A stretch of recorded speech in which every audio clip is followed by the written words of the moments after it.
요즘 한국에서 좋은 소식들이 연달아 들리고 있습니다. 대통령 한 사람이 바뀌었을 뿐인데 지난 열흘 동안 너무도 많은 변화와 개혁들이 많이 일어나고 있다는 소식이죠. 보통 새로운 정권 초기에는 허니문 같은 시간이 있어서 대체로 분위기가 좋은 것이다 라고 이야기하는 사람들도 있어요. 그래서 언론 매체들도 이 허니문 같은 시기에는 따로 딴지를 걸지 않고 또 부정적인 기사를 쓰지 않는 예도 있다고 하죠. 하지만 적어도 제가 지금껏 살아오면서 경험한 대통령들하고는 첫 행보가 많이 다른 것 같습니다. 대한민국에서는 불과 몇 주 전만 해도 이게 나라냐? 이런 나라에서 아이들 키울 수 없고 자존심 상해서 살 수 없다. 이민 가야 되겠다. 이런 소리가 아주 비일비재하게 쏟아져 나왔었는데요. 그 실망 섞인 말들이 아주 가득했었죠. 요즘엔 소셜미디어에서 이게 나라다. 또 감동이다. 속이 시원하다. 심지어 제 친구 목사님들께서는 그 밑에 이런 댓글도 달았더라고요. 대통령께 국정을 운영하시라고 뽑아놨더니 목회를 하고 계시네요. 그래서 그 국민들을 정성껏 돌보고 마음을 다해 돌보는 모습들이 너무 보기 좋다고 하는 댓글들을 많이 보게 돼요. 소식들도 잘 아시겠지만 이 대통령의 지난 열흘 정도의 행보에 대내외적으로 속 시원한 일들이 많이 이루어졌죠. 어떤 분들은 지난 열흘간에 있었던 그 업적만 가지고도 지금까지 여느 정부들이 하지 못했던 일들을 해냈다며 비교할 수 없다며 칭찬하고 합니다. 근래에는 대통령의 국정 지지도가 80%를 넘어서면서 역대 대통령들 중에 가장 높은 국정 지지도를 기록하고 있습니다. 그러한 지지도를 기록하고 있는 주요한 이유들을 살펴보니까 거기에는 적폐청산과 개혁적인 행보, 그리고 외교 안보적 리더십, 그리고 사회통합적인 결정, 이런 것들이 꼽혀지고 있습니다. 한마디로 아직까지는 너무 잘하고 있다, 그리고 잘하고 있는 것처럼 보여지는 거죠. 마지막까지 아름답게 잘했으면 좋겠어요. 구약 성경에도 보면요, 이스라엘의 역대 왕들 중에 하나님께 기쁨이 되고 또 백성들 앞에 큰 지지를 받았던 의로운 왕들, 하나님 앞에 정직했던 왕들이 있었습니다. 그런데 그 수많은 왕들 중에서 하나님 앞에 마음에 들지 않고 순종하지 않고 불의를 행했던 왕들이 훨씬 많고요. 하나님 앞에 정직하게 했던 왕들은 손에 꼽을 정도입니다. 그래서 조금만 잘하면 의로운 왕으로 이렇게 반올림해서 올려주는 그런 분위기가 있어요. 여러분, 구약 성경의 그 왕들 중에 대부분의 왕들이 그 죄의 길, 불순종의 길, 악한 길로 빠졌지만 그 중에서도 하나님의 뜻대로 종교 정치적인 개혁을 단행한 왕들이 몇몇 있었습니다. 오늘 본문에 나온 이 유다의 왕 아사가 바로 그런 왕들 중에 한 사람이었죠. 이스라엘 민족이 북쪽 이스라엘과 남쪽 유다로 나뉘어져서 통치되고 있던, 우리가 이것을 분열왕국 시대라고 그러는데, 그 분열왕국 시대에 남쪽 유다, 즉 예루살렘에서 41년간 통치한 왕이 바로 이 아사입니다. 성경은 아사를 가르쳐 오늘 본문에 보니까 조상 다윗과 같이 여호와 보시기에 정직히 행한 왕이라고 이야기하고 있어요. 남색하는 자들을 쫓아내고 그 조상이 섬기던 모든 우상을 혁파했습니다. 심지어 자신의 어머니가 아세라 우상을 만들었을 때 태우의 자리에서 폐위시켰습니다. 그리고 그 우상도 기드론 시냇가에서 불살라 버렸다고 했어요. 아사 왕은 엄청난 개혁들을 했습니다. 굵직굵직한 업적을 남겼죠. 그 마음을 일평생 하나님 앞에서 온전하게 하려고 애썼다고 했습니다. 그런데 그런 엄청난 개혁을 단행했던 이 아사 왕이 하지 못한 일이 있었어요. 그것이 바로 당시 있었던 산당을 없애지 못한 일입니다. 예루살렘 성전이 세워지기 전까지 이스라엘 백성들은 여러 산당에서 예배했어요. 솔로몬도 성전이 세워지기 전까지 산당에서 예배했습니다. 이 산속에 높은 곳에 당을 지어놓고 거기서 하나님을 예배한 것이죠. 그런데 정작 이 예루살렘에 하나님의 성전이 세워졌는데 그 후에도 이 사람들이 그 성전에 오지 않고 백성들이 여전히 산당에서 제사를 드린 겁니다. 문제는 전국의 산지에 있는 이 산당들에서 하나님께 드려지고 있는 그 제사들이 순수하지 못했다는 거예요. 바알과 아세라와 같은 우상에게 제사하는 일이 동시에 이루어지기도 하고 혼합되고 있었습니다. 그 사실을 이 아사 왕이 몰랐던 것이 아니에요. 이게 문제입니다. 말로는 하나님께 제사를 드린다고 했지만 정작 그 속에서는 가나안 원주민들과 주변 나라들에게서 들여온 그 우상들에게 제사하는 우상 숭배의 온상이 되고 있는 것이 산당이라는 것을 알고 있었습니다. 그러나 산당을 제거한다는 것은 쉽지 않은 일이었어요. 오랫동안 쌓아온 민간신앙을 송두리째 흔드는 것이기 때문이었죠. 전 국민적 반발이 일어날 수 있는 상황이었습니다. 그래서 아사왕은 개혁을 단행하면서도 산당만은 남겨두었던 겁니다. 그리고 그 산당은 명분을 삼기에도 좋았어요. 왜요? 그 산당은 우상에게 제사만 드리는 곳이 아니라 하나님께도 제사하는 곳이라는 명분이 있었기 때문에 그렇죠. 그래서 은근슬쩍 마음에 넘어가면서 또 협상하는 마음으로 그렇게 산당을 남겨뒀던 것이죠. 여러분, 어쩌면 아사왕의 마음에는 이런 마음이 있었을지 모릅니다. 나는 나의 아버지와 조상들이 하지 못했던 굵직한 개혁들을 해냈으니 그것만으로도 하나님께 큰 업적을 인정받을 거야. 눈에 잘 띄는 우상들은 이미 제거했으니 백성들의 나를 향한 지지도가 이렇게 올라가고 있는데 굳이 민감한 사항, 굳이 우상에게만 전하는 것도 아닌데 하나님께 예배하는 곳이기도 한데 그 산당을 건드려서 백성들의 오해를 사거나 긁어부스럼을 만들 필요는 없겠지. 이제 웬만한 것들은 제자리를 찾았고 나라는 평안을 찾았고 안정을 얻었으니까 산당 제거하느라고 이런저런 오해와 구설수에 오를 필요는 없겠지. 산당에서는 하나님께 제사하기도 하는 곳이니 그냥 두어도 괜찮겠지. 이런 생각을 했었던 것 같아요. 여러분, 아사왕은 단순히 그냥 산당 하나를 해결하지 못한 채로 남겨둔 것이 아닙니다. 아사왕의 마음에 남겨놓은 산당이 있었던 거죠. 바로 백성들의 지지와 칭찬이라는 산당이었습니다. 그리고 나라의 안정과 평안이라는 산당이었어요. 나라가 안정되고 평안케 되는 것, 백성들의 지지 속에서 의로웠던 왕으로 기억되는 것, 어쩌면 아사 왕의 마음에 그것이 남겨놓은 산당이었을지 모릅니다. 실제로 아사가 통치하는 동안 처음 35년간 여러분 유다 나라는 안정되고 평안했습니다. 전쟁이 없었어요. 그러나 아사의 마음속에 그 남겨놓았던 그 산당이 나중에 결국 문제가 됩니다. 오늘 본문 16장 21절, 오늘 읽지는 않았지만 북쪽 이스라엘에 있었던 왕 이름이 아사와 비슷합니다. 바아사라고 합니다. 북쪽 이스라엘의 왕 바아사와 남쪽 유다 땅의 왕 아사 사이에 전쟁이 계속 있었습니다. 이때 아사 왕은 하나님의 도우심을 구하지 않고 아람 족속, 이방인 족속이죠. 아람 족속 왕에게 성전에 있었던 은금을 다 퍼다 줍니다. 그리고 그 성전에 있었던 은금을 받고 그 아람 왕이 이스라엘 왕 바아사를 쳐 죽이를 바랍니다. 그리고 실제로 아람 군대가 가서 이스라엘 백성을 물리치죠. 이스라엘 북쪽 이스라엘을. 그래서 거기서 승리를 거두고 이 아사 왕은 그 유다 땅에는 다시 안정과 평화가 찾아왔습니다. 여러분, 우리가 잘 알듯이 이스라엘 백성은요, 가나안 땅에 정착하는 그 모든 순간에 전쟁이 일어나면 무조건 하나님께 가장 먼저 가서 물었어요. 하나님, 이 전쟁 우리가 나아가야 됩니까? 주님이 이들을 우리에게 붙이셨습니까? 어디로 나아갈까요? 이것을 항상 물으면서 전쟁에 임했는데 하나님의 대단한 그 종교적인 개혁을 단행했다고, 그래서 하나님의 마음을 알려고 애썼던 왕이라고 하는 이 아사는 그 전쟁의 때 하나님께 나가지 않습니다. 묻지도 않아요. 가장 빠른 길을 택합니다. 그 바로 옆에 좋은 위치에 아람 군대가 있거든요. 아람 군대가 우리 대신 쌓아주면 아주 효율적으로 금방 이길 것 같았어요. 빨리 평화가 찾아오고 빨리 흔들렸던 안정이 찾아올 것 같았습니다.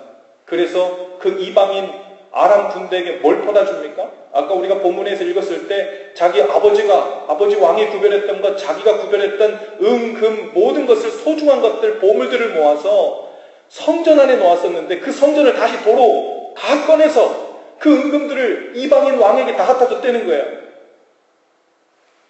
그리고 자신들이 자기가 빼앗기고 싶지 않았던, 지키고 싶었던 그 평안과 안정, 백성들의 지지, 그것을 돌이키려고 애썼다는 겁니다. 여러분, 그것을 안정적으로 빨리 취할 수만 있다면 하나님은 뒷전이 되어버린 거죠. 이 일로 선지자 하나니가 아사에게 와서 하나님의 말씀을 전합니다. 역대하 16장 7절에서 10절에 보면 이 똑같은 상황이 이 역대하에도 기록되어 있는데요. 이렇게 기록되어 있어요. 때 선견자 하나니가 유다왕 아사에게 나와서 이르되 왕이 아람 왕을 의지하고 왕이 하나님 여호와를 의지하지 아니한 고로 아람 왕의 군대가 왕의 손에서 벗어났나이다.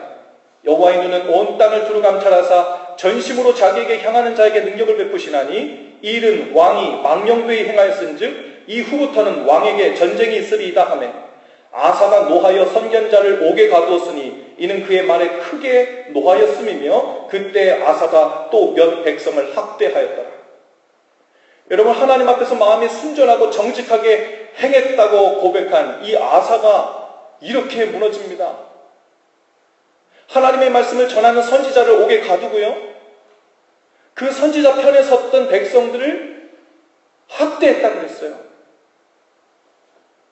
아사왕은 대대적인 개혁과 전쟁의 승리 후에 유다 땅에 평안을 얻었어요. 그런데 그 평안이 지속되자 그 평안을 유지하는 일 자체가 우상이 되어버린 겁니다. 그 평안이 하나님의 은혜로 된 것임을 잊었어요. 하나님의 힘과 지혜로 자신의 힘과 지혜로 된 줄로 착각하고 교만해진 거죠.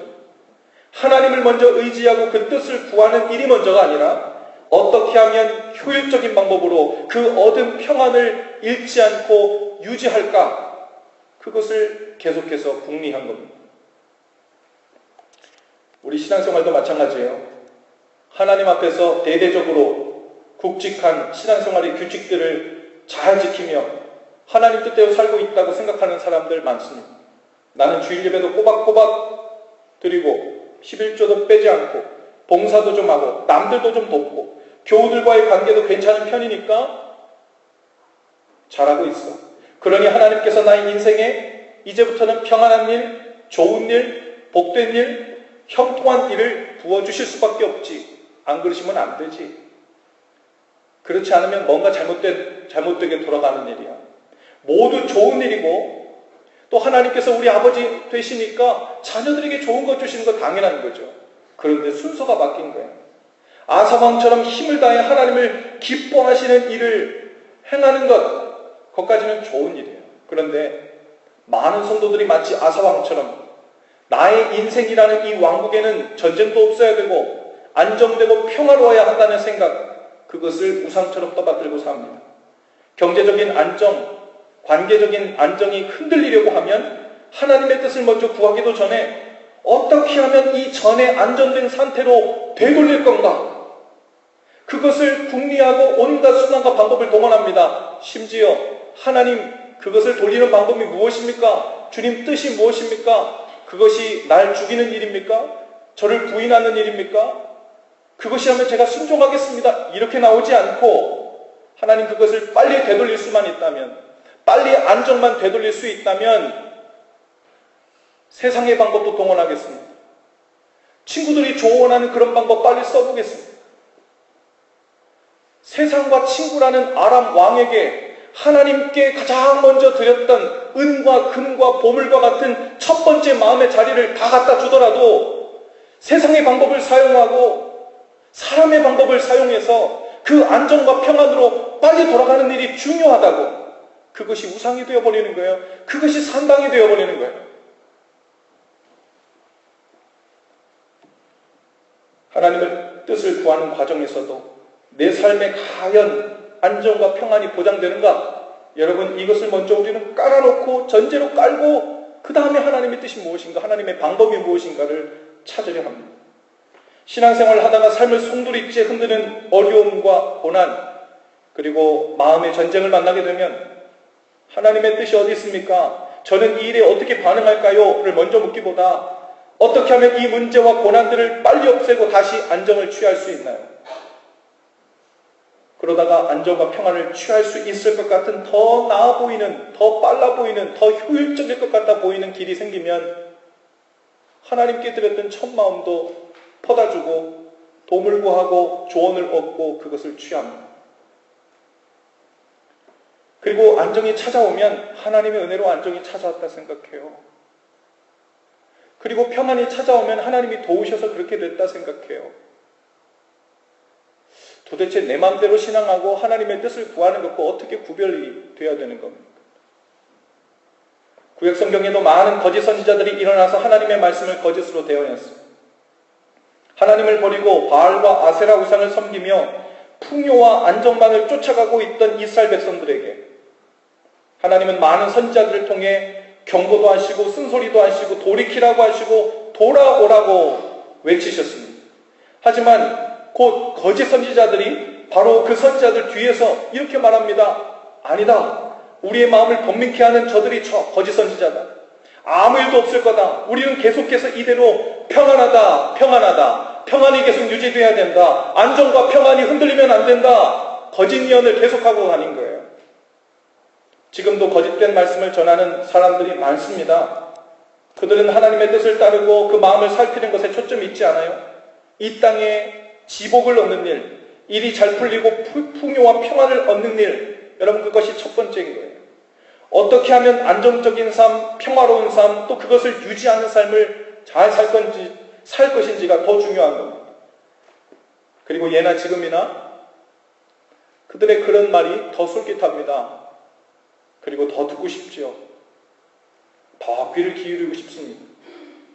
신앙생활은 어떻게 하면 어려움과 혼란을 최대한 겪지 않고 하나님의 은혜로 편안한 마치 은퇴 후의 삶을 큰 문제 없이 보내는 것처럼 우리가 천국 가기 전에 이 땅의 삶을 그렇게 보낼 것인가, 거기에 관심을 기울이고 사는 게 신앙생활 절대 아닙니다. 하나님이 나를 어느 곳에 두시든 어떻게 하면 그 자리에서 그 상황에서 하나님의 뜻대로 순종해서 하나님께 기쁨이 되고 영광이 되는 삶을 살까, 그것을 고민하고 결단하고 순종해서 여러분 그 삶의 자리에서 하나님께 영광되는 삶을 매번 결정하며 그것을 이어붙여가면서 우리의 삶을 만들어가는 거예요. 그것이 신앙생활이에요. 그것이 구원받은 자의 삶입니다. 여러분, 우리의 삶은 본질적으로 고통이죠.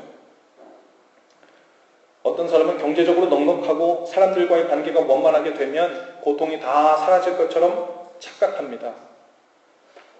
물론 관계들도 원만하고 경제적으로 넉넉하면 거기서부터 오는 고통들은 줄어들었다고 생각될 수 있어요. 그러나 삶에 있어서 본질적인 고통은 거기서 오는 게 아닙니다. 불교에서는요, 이 고통이 어디서 오는가? 집착에서 온다고 생각합니다. 그래서 무언가를 꼭 가져야 되겠다. 무언가 꼭 돼야 되겠다라는 그 마음의 욕심, 그 집착이 생겨서 거기서부터 충돌도 일어나고 마음의 번민도 일어나고 또 속이고 속는, 남을 아프게 하는 그런 고통이 시작된다고 생각해요. 맞습니다. 그래서 이 불교에서는요, 무소유를 주장하잖아요. 아무것도 갖지 않아. 집착할 것도 없도록 만드는 거예요. 비워내는 것을 이야기합니다. 나도 없어지는 상태에 이르게 되면 고통도 느껴지지 못할 거야. 문제는 거기에 우리 자신도 없어진다는 거예요. 내 자신을 자각하지 못하는 상태에서 우리가 구원받았다는 느낌은 어디서부터, 우리 행복하다는 느낌은 어디서부터 오겠습니까? 성경에서는 이 고통이 어디서부터 온다 그래요? 죄로부터 시작됐다고 합니다. 죄. 하나님을 위해서, 하나님 안에서 하나님을 향해 살도록 만들어진 존재가 내가 내 인생의 왕이 돼서 내가 하고 싶은 대로 이기적으로 내 안으로 점점 함몰되면서 살기 시작할 때 거기서부터 그 자체가 죄예요. 그리고 그 죄가 계속 우리 삶에 찾아들기 시작하면 무슨 일이 일어날까요? 나와 부딪히는 사람, 내 옆에 있는 사람, 계속해서 이기적으로 내가 왕이 돼서 내가 하고 싶은 대로 살기 시작할 때 나와 연결되어 있는 사람들, 내 가까이에 있는 사람들, 나의 가족들, 나의 친구들, 나의 이웃들, 고통의 삶이 시작되는 거예요. 그래서 주님께서 우리를 구원하셨다고 할 때 어디서부터 구원하셨다고 그래요? 죄와 사망에서 구원하셨다는 거예요. 주님이 우리를 어디서부터 구원하고 싶어 하세요? 죄와 사망으로부터 구원하고 싶어 하세요. 자, 그러면 주님이 우리를 죄와 사망에서 구원하셨습니다. 믿으십니까? 네, 죄와 사망에서 구원하셨어요. 우리는 우리 죄가 십자가에서 믿음으로 다 해결되었다는 것을 믿기 때문에 죄와 사망에서 건진받았다는 것을 믿습니다. 하지만 이 스테이먼이요, 아주 그렇게 간단한 게 아니에요. 이 한마디로 우리는 모든 것을 다 한 큐에 보내려고 하는데 절대 그렇지 않아요. 우리를 구원하셨다는 것, 우리에게 구원을 주셔서 죄의 문제가 해결받고 영원히 하나님 나라에서 그분의 통치를 받으며 구원받은 삶을 산다는 것은 우리는 보통 죽음 후에 나타날 그 나라를 생각합니다. 그럼 오늘은요? 오늘 우리의 고민이 시작돼야 돼요. 나는 예수님을 믿었는데 왜 내 삶엔 아직도 죄가 있는가? 여러분, 예수님 영접하고 세례받은 후에 죄 한 번도 안 졌어요? 오늘도 아침에 죄 지었죠? 안 받아. 신기하죠? 여러분, 우리 머릿속으로 생각하며 죄 짓고요. 아침에 일어나면 죄 짓고요. 사랑한 사람들에게 이기적인 못된 말 하면서 죄 짓고요. 욕심을 부리며 죄 져요. 여러분, 주님을 믿는데 문제는 우리 삶 가운데 아직도 죄의 잔당들이 한참 많이 남아있다는 거예요. 그리고 그 죄가 남아있는 한 고통이 있어요. 내가 여전히 내 안으로 함몰되고 내가 왕이 돼서 내 맘대로 하고 싶은 대로 살기 시작하면 나와 연결되는 사람들이 고통이 시작되는 거예요. 개인의 삶에도, 이웃과의 관계에서도, 가정에서도, 부부 사이에도, 자녀들과의 관계에서도 고통이 시작돼요. 그것을 성경에서는 죄의 삶, 사망의 삶이라고 얘기합니다. 죄가 있는 곳에는 죄의 그 고통이 시작되고 사망의 그늘이 드리울 수밖에 없어요. 근데 우리는 때로 믿음이라는 말로 우리는 예수 믿고 구원받았으니까 우리는 더 이상 사망의 그늘에 살지 않습니다. 눈 가리고 아웅하는 거예요. 죄를 지으면서 그리고 그 사망 가운데 살면서 우리는 사망의 그늘에 살지 않아요? 오늘도 사망 가운데 사는 것처럼 어두운 얼굴을 하고 왔으면서 내가 주님을 믿는다고 하면서도 여전히 그 죄 때문에 고통스러운 얼굴 때문에 어떻게 할 줄을 모르는 얼굴을 하고 왔으면서도 우린 믿음으로 구원받았어요 라는 이 말로 모든 것이 한 큐에 다 해결되는 줄 알아요. 맞아요. 궁극적으로는 영원히 죄사함을 받고 천국에서 영원히 그 구원을 누리며 살 겁니다. 문제는 주님께서는 거기만 관심 있으신 게 아니에요. 오늘 우리가 사는 이 고통 가운데 있는 삶, 죄의 삶, 사망의 삶에서도 우리를 구원해 내셔서 인자가 온 것은 양으로 생명을 얻게 하고 더 풍성히 얻게 하려는 것이라 그 구원의 풍성함을 오늘 우리의 삶, 그 구체적인 바닥에서도 경험하길 원하신다는 거예요. 그래서 주님은 우리에게 순종을 명하십니다. 그래서 거기서 내 말을 귀 기울여 들으라 하고 네가 네 마음대로 살고 싶어하는 함몰되는 삶에서 주의 음성에 귀를 기울이고 순종하며 문 밖으로 나오면 주님께로 발을 디딘 것만큼 구원의 삶이 주어진다. 고통의 삶에서 벗어난다. 사망의 그늘에서 벗어나게 된다. 그 영역을 점점 넓혀가야 된다. 죄에게 영향력 받으며 붙들려 사는 삶의 퍼센테이지가 점점 줄어들고 주님 말씀에 순종하며 그분의 뜻대로 사는, 그분의 통치 가운데 사는 영역들이 점점 넓어지면서 구원이 진행형이구나. 궁극적으로는 약속대로 말끔히 해결되겠지만 하나님은 내가 사는 이 땅에서도 그 구원을 여전히 이루고 계시는구나. 내가 예수님을 영접할 때 구원이 시작되었어요. 예수님을 나의 주인으로 내 삶의 구원자로 믿기 시작했을 때 구원은 시작됐어요. 하지만 그때부터 100%는 아니에요. 죽어서는 100%가 와. 이 땅에 사는 동안 30년, 40년, 50년, 70년, 80년은 뭐 하며 사는 날이에요? 버려진 방황하며 사는 날입니까? 할 수 없어요? 뭐 연옥 같은 데 사는 것 같아요? 아니에요. 주님께서는 이 땅도 아주 거룩하게 구원의 삶을 살기를 원하세요. 그래서 우리의 구원이 구체적이 되길 원하고 죄로 사망으로 물들어졌던 영향받던 우리의 삶의 영역이 점점 하나님의 영역으로 변해가기를 원하십니다. 내 마음의 영역에서, 우리 가정에서, 나와 연결되어 있는 사람들 관계에서 여전히 죄 때문에 고통의 바운더리가 생겨졌다면 그것이 점점 하나님께 순종하고 사랑하는 삶, 이기적인 삶이어서 이타적인 삶, 내가 왕되어 살던 삶에서 주님을 주인 삼고 왕된 삶. 여러분, 그 길이 구체적인 구원의 여정이에요. 그렇게 우리는 구원을 받았었고 오늘 그 구원이 여전히 이루어지고 있으며 이것이 유지되고 확장되다가 그날이 올 때 우리는 완전한 구원을 경험하게 될 것입니다. 하나님의 구원이 전방위적으로 과거와 현재와 미래형으로 다 고백될 수 있어야 우리는 이 복음을 빠짐없이 왜곡 없이 한쪽 끝에서만 듣지 않고 건강하게 살아낼 수 있어요. 한순간의 구원. 우리 이렇게 살다가 나중에 어느 날 심판날에 나는 천국 갈까 못 갈까 이거 저울질하다가 오늘의 삶은 그냥 생각 없이 사망의 삶에 죄의 삶에 빼앗겨버리는 삶, 그거 살라고 주님이 우리를 부르신 게 아니에요. 주님은 나중 얘기하자는 거 아니에요. 오늘 우리가 구원받고 있으면 나중은 자동으로 구원받는 거예요. 오늘 내가 주님께 구원받은 상태에서 그분 안에서 거하며 살고 있는데 주님께서 야 심판날이 왔구나. 너 천국에 들어가 살고 다시 나와. 문 밖으로 나와서 다시 한번 재보자. 이러시겠어요? 아니에요. 우리는 이미 주님의 통치 가운데 그분의 구원 가운데 살고 있을 때 이미 하나님 나라가 시작된 것입니다. 여러분, 이제는 일상의 삶 하나하나 하나님의 뜻을 구해서 나 자신을 위해 사는 이기적인 삶에서 그 비롯된 그 죄와 사망의 삶에서 벗어나는 겁니다. 거기서부터 해방되고 구원받아야 돼요.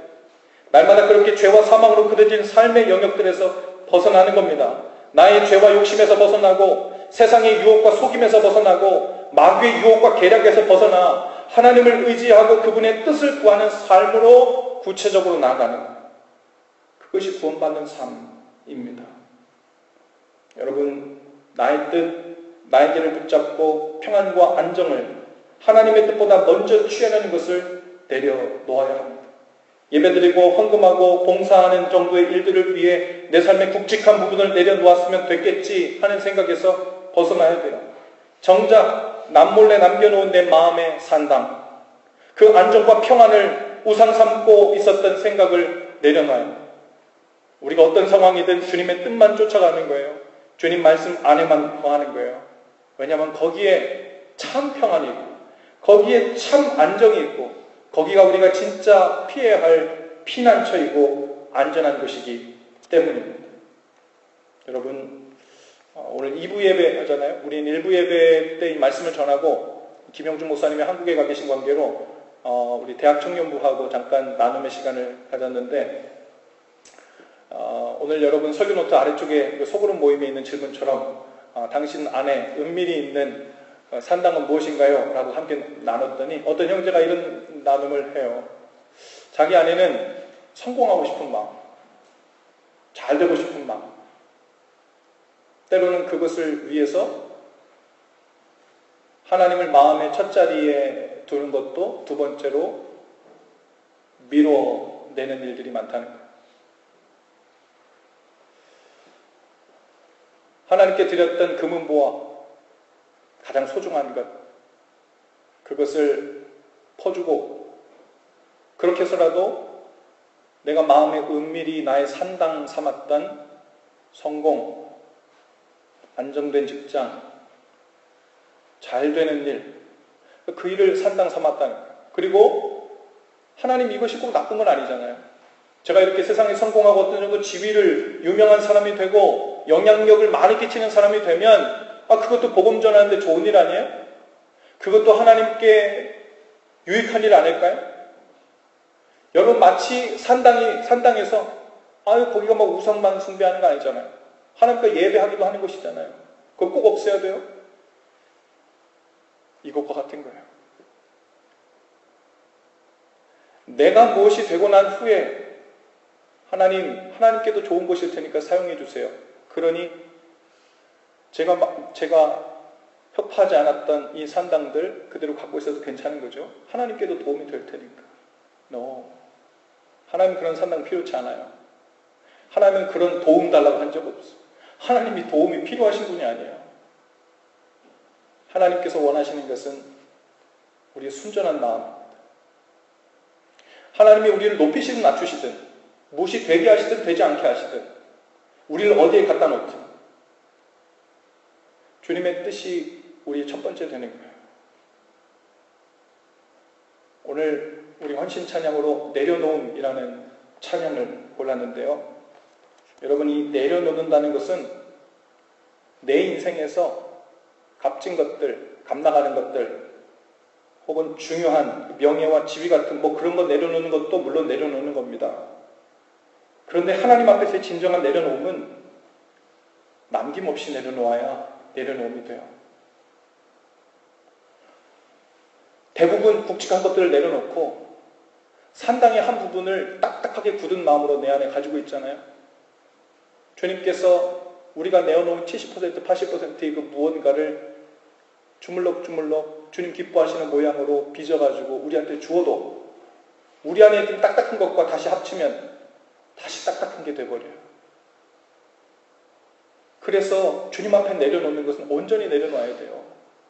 어느 조건을 남겨놓으면 안 됩니다. 하나님, 내 평안, 이 안정, 하나님, 이 기본적인 전제, 여러분, 이거는 좀 빼놓고 그 영역 있으면 안 돼요.